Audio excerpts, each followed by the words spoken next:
आज मैं बताऊंगी ओम्स लॉ के बारे में। पहली बात तो जानेंगे कि जो ओम्स लॉ होता है वो लीनियर सर्किट के लिए वैलिड होता है। लीनियर सर्किट का मतलब ये है, ऐसे कंपाउंड सर्किट किससे बनता है? इलेक्ट्रिकल सर्किट बनाने के लिए हमें क्या क्या चाहिए होता है? इलेक्ट्रिकल कंपोनेंट्स चाहिए होते हैं। यस और नो? इलेक्ट्रिकल कंपोनेंट्स में जैसे आते हैं electric switch, load, battery source को बोलते हैं एनर्जी सोर्स या फिर एक्टिव सोर्स। ठीक है। अमीटर चाहिए होता है। अमीटर का काम क्या होता है? अमीटर मेजर करता है कि सर्किट में करंट कितनी फ्लो हो रही है, राइट। और जो आपने इलेक्ट्रिक बैटरी लगाई है उसका काम है इलेक्ट्रिकल एनर्जी सप्लाई करना सर्किट में। ठीक है।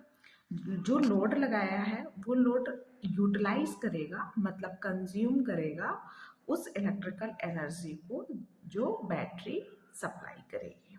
ठीक है। तो जो हमारा ओम्स लॉ होता है वो लीनियर सर्किट के लिए वैलिड होता है। लीनियर सर्किट का मतलब ऐसे कंपोनेंट्स जो वोल्टेज के साथ साथ उनका करंट का जो रेशियो है वो वैसे ही चेंज होता है। जैसे मतलब जो इसका ग्राफ होता है किसका?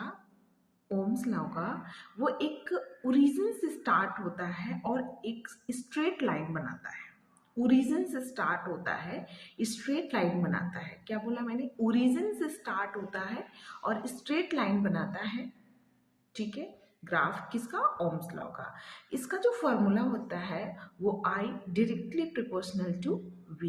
जहां पर ये I जो है ये इलेक्ट्रिक करंट है, इसकी यूनिट होती है एम्पियर। एंड यहाँ पर जो V है वो है इलेक्ट्रिक वोल्टेज, इसकी जो यूनिट होती है वो होती है वोल्ट।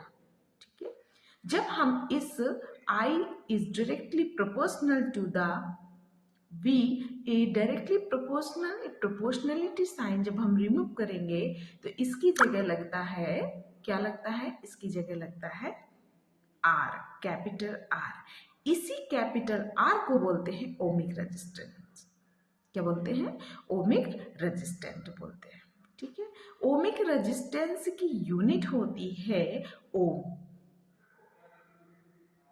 तो I की यूनिट क्या होती है? एम्पियर।